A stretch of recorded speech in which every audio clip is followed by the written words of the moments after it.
Bismillahirrahmanirrahim. Assalamualaikum warahmatullahi wabarakatuh, Ibu dan teman-teman semua. Kali ini saya akan menjelaskan proposal penelitian saya yang berjudul Pengaruh Penggunaan E-Modul Hidrolisis Garam Berbasis Pendekatan Saintifik Terhadap Hasil Belajar Siswa Kelas 11 MIPA di SMA Negeri 13 Padang. Sebelumnya perkenalkan, saya Astri Dewi Naunggulan, nomor urut 22. Dan di sini ada dua dosen sebagai dosen pengampu mata kuliah. Yang pertama yaitu Ibu Dr. Yerima Desi MSI dan yang kedua adalah Ibu Fauzana Ghazali MPD. Nah, abstraknya adalah pembelajaran kurikulum 2013 memberikan kesempatan kepada siswa untuk belajar secara aktif. Proses pembelajaran pada kurikulum 2013 dilaksanakan dengan menggunakan pendekatan saintifik, yaitu pendekatan pembelajaran yang berpusat pada siswa. Untuk mendukung pelaksanaan pendekatan saintifik sesuai dengan tuntutan kurikulum 2013, dibutuhkan bahan ajar yang di dalamnya terdapat tahapan-tahapan pembelajaran pendekatan saintifik. Dengan berkembangnya iptek dan diterapkannya kurikulum 2013 di beberapa sekolah, maka bahan ajar berupa modul yang digunakan dalam bentuk cetak bisa dikembangkan menjadi lebih interaktif seperti e-modul atau electronic modul. E-modul adalah sebuah bentuk penyajian bahan belajar mandiri yang disusun secara sistematis untuk mencapai tujuan pembelajaran tertentu yang disajikan ke dalam format elektronik. Sebelumnya telah dilakukan penelitian pengembangan media pembelajaran yang valid dan praktis yang berjudul Pengembangan E-Modul Berbasis Pendekatan Saintifik pada Materi Hidrolisis Garam untuk siswa kelas 11 SMA MA menggunakan model pengembangan 4D oleh Setri Delvitasari tahun 2019. Keywordnya di sini adalah kurikulum 2013, pendekatan saintifik, dan e-modul. Selanjutnya kita masuk kepada bab 1 yaitu pendahuluan. Di sini kita akan membahas tentang kurikulum 2013, pendekatan saintifik, bahan ajar, dan e-modul, yang mana di sini sudah dirangkum di dalam abstrak tadi. Selanjutnya kita lanjutkan saja untuk sebelumnya telah dilakukan penelitian pengembangan media pembelajaran yang valid dan praktis berjudul Pengembangan E-Modul Berbasis Pendekatan Saintifik pada Materi Hidrolisis Garam untuk siswa kelas 11 SMA MA menggunakan model pengembangan 4D oleh Setri Delvitasari tahun 2019.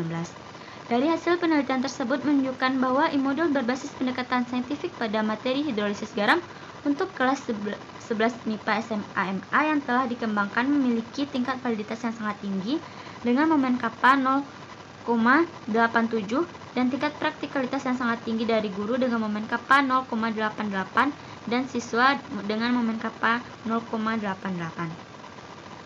Jika dilihat dari modul ini hanya sampai pada tahap merancang dan melaksanakan uji validitas dan praktikalitas. Selanjutnya, makanya peneliti di sini ingin melaksanakan yaitu uji efektivitasnya. Penerapan e-modul berbasis pendekatan saintifik pada hidrolisis garam akan menyadarkan dan memberdayakan siswa bahwa belajar adalah tanggung jawab mereka sendiri, di mana proses belajar yang dilakukan berpusat pada siswa sehingga siswa akan menjadi lebih aktif dan termotivasi.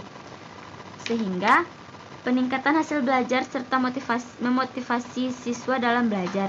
Berdasarkan latar belakang yang telah diuraikan, maka penulis mencoba untuk melakukan penelitian tentang pengaruh penggunaan e-modul hidrolisis garam berbasis pendekatan saintifik terhadap hasil belajar siswa kelas 11 MIPA di SMA Negeri 13 Padang.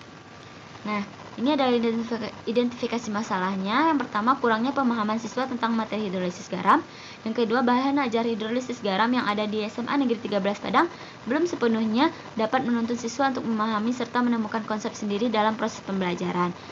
Selanjutnya, tersedianya e-modul hidrolisis garam berbasis pendekatan saintifik menggunakan model pengembangan 4D yang telah valid dan praktis yang disusun oleh Setri Delvitasari tahun 2019, namun belum diuji pengaruhnya terhadap hasil belajar. Batasan masalahnya, dari beberapa masalah yang telah diidentifikasi, agar penelitian ini lebih terarah, maka penelitian ini dibatasi untuk mengetahui pengaruh hasil belajar siswa pada materi hidrolisis garam berbasis pendekatan saintifik pada ranah kognitif yang dilihat dari nilai tes akhir siswa di SMA Negeri 13 Padang untuk membantu siswa kelas 11 belajar secara aktif dan mandiri. Rumusan masalahnya, berdasarkan batasan masalah di atas, maka rumusan masalah dalam penelitian ini adalah bagaimana pengaruh penggunaan e-modul hidrolisis garam berbasis pendekatan saintifik terhadap hasil belajar siswa kelas 11 MIPA di SMA Negeri 13 Padang yang valid dan praktis. Tujuan penelitian ini yaitu penelitian ini bertujuan untuk menguji pengaruh penggunaan e-modul hidrolisis garam berbasis pendekatan saintifik terhadap hasil belajar siswa kelas 11 MIPA di SMA Negeri 13 Padang. Manfaat penelitiannya ada dua. Yang pertama adalah sebagai salah satu pertimbangan bagi guru dalam meningkatkan hasil belajar siswa pada pokok pembahasan hidrolisis garam. Dan yang kedua adalah sebagai salah satu bahan ajar yang dapat membantu siswa memahami konsep pembelajaran khususnya pada materi hidrolisis garam. Selanjutnya kita masuk kepada bab 2 yaitu tinjauan pustaka. Di sini kita yang pertama akan membahas tentang efektivitas, yaitu yang pertama adalah pengertian efektivitas menurut Kamus Besar Bahasa Indonesia. Efektivitas berarti dapat membawa hasil atau berhasil guna melaksanakan usaha ataupun tindakan. Jadi efektivitas merupakan suatu ukuran yang memiliki persamaan antara tujuan dan hasil yang ingin dicapai dalam kegiatan pembelajaran. Ciri-ciri efektivitas menurut Hun dalam buku Rosyada yaitu yang pertama penguasaan siswa terhadap bahan-bahan ajar yang mereka pelajari. Yang kedua, siswa merasa senang dalam proses mereka belajar. Yang ketiga, siswa menjadi senang terhadap sekolah. Yang keempat, siswa taat terhadap berbagai aturan yang ada di masyarakat. Yang kelima, mengajar itu menghasilkan semua yang diinginkan untuk tercapai. Selanjutnya, efektivitas pembelajaran.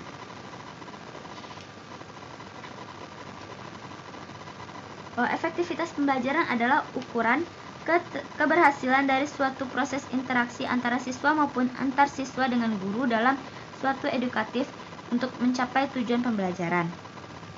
Selanjutnya bahan ajar. Di sini bahan ajar yaitu seperangkat materi pembelajaran yang mengacu pada kurikulum yang digunakan dalam rangka mencapai standar kompetensi dan kompetensi dasar yang telah ditentukan. Tujuan dan manfaat penyusunan bahan ajar ada yang pertama bagi guru dan selanjutnya ada yang bagi peserta didik. Selanjutnya adalah jenis bahan ajar. Jenis bahan ajar yang pertama adalah bahan ajar pandang atau visual. Yang kedua adalah bahan ajar dengar atau audio. Yang ketiga adalah bahan ajar pandang dengar, audio visual. Dan yang keempat adalah bahan ajar multimedia interaktif. Selanjutnya adalah fungsi bahan ajar. Bahan ajar memiliki fungsi dalam pembelajaran dan berpengaruh terhadap proses pendidikan. Menurut Hamdani, fungsinya adalah sebagai berikut: pedoman bagi guru yang akan mengarahkan semua aktivitas dalam proses pembelajaran, dan pedoman bagi siswa yang akan mengarahkan semua aktivitasnya dalam proses pembelajaran, sekaligus merupakan substansi kompetensi yang seharusnya dipelajari atau dikuasainya. Dan yang terakhir adalah alat evaluasi pencapaian atau penugasan hasil pembelajaran. Selanjutnya yaitu e-modul. E-modul adalah bagian dari electronic based learning yang pembelajarannya memanfaatkan teknologi informasi dan komunikasi, terutama perangkat berupa elektronik. Artinya tidak hanya internet, melainkan semua perangkat elektronik seperti film, video kaset, OHP, slide, LCD, proyektor, tab set. Menurut Hamdani tahun 2011. Selanjutnya karakteristik modul elektronik. Yang pertama adalah self instruction, yaitu belajar mandiri. Yang kedua adalah self contained, yaitu utuh. Yang ketiga adalah stand alone atau berdiri sendiri. Yang keempat adaptif, dapat disesuaikan. Yang kelima use friendly, akrab dengan pemakainya. Selanjutnya pendekatan saintifik. Pendekatan saintifik ada beberapa tingkatan. Yang pertama adalah mengamati, yang kedua menanya, yang ketiga mengumpulkan informasi, yang keempat menalar atau mengasosiasi, dan yang kelima adalah mengkomunikasikan. Selanjutnya yaitu hasil belajar. Hasil belajar merupakan hasil belajar siswa yang menjadi indikator kompetensi dasar dan derajat perubahan perilaku yang bersangkutan. Selanjutnya adalah faktor yang mempengaruhi proses dan hasil belajar.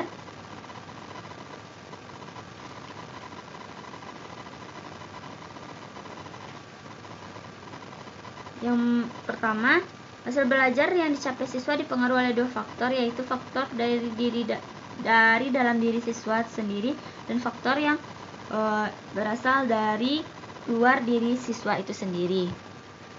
Karakteristik materi hidrolisis garam. Di sini kita akan membahas tentang faktanya, konsep, prinsip, dan prosedur.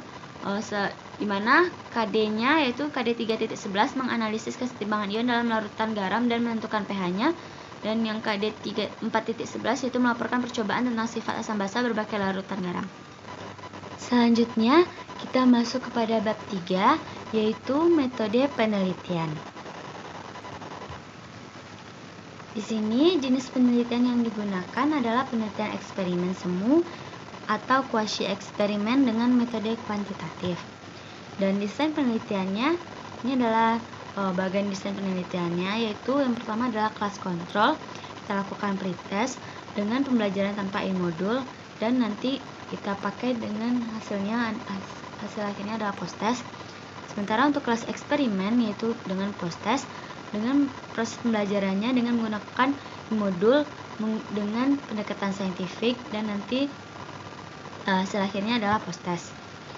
Tempat dan waktu pelaksanaan penelitian ini dilaksanakan di SMA Negeri 13 Padang yang berlokasi di Sungai Bange, Kelurahan Balai Gadang, Kecamatan Kuto Tengah, Padang. Waktu pelaksanaan penelitian yaitu pada tahun 2020. Populasi dan sampel penelitian.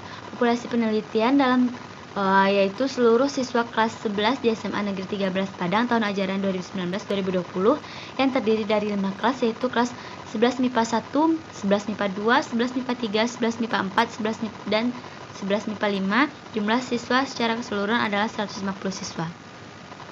Sampel penelitiannya yaitu pengambilan sampel dilakukan secara acak, yaitu dengan mengambil 2 kelas untuk kelas eksperimen dan kelas kontrol.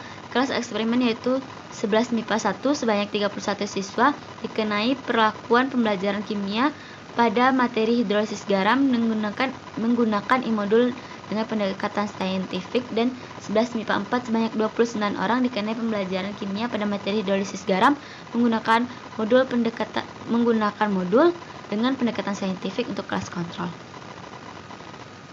Selanjutnya variabel penelitiannya yaitu terdiri dari variabel bebas dan variabel terikat serta variabel kontrol.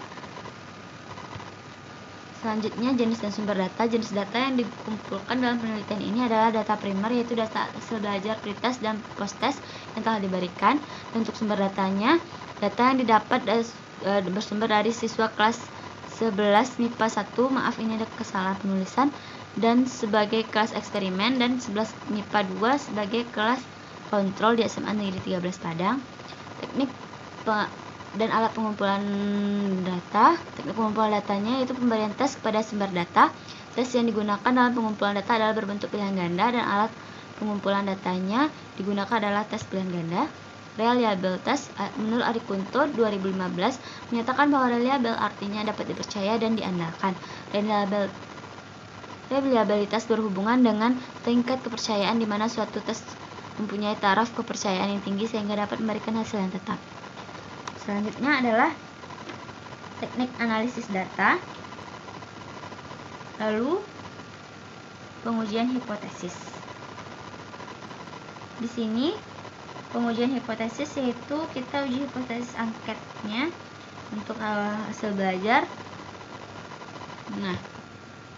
Sekian penjelasan saya mengenai proposal penelitian ini. Apabila ada salah-salah kata dan salah pengetikan, saya mohon maaf. Saya akhiri dengan wabillahi taufiq wal hidayah. Wassalamualaikum warahmatullahi wabarakatuh. Terima kasih atas perhatiannya Ibu dan teman-teman.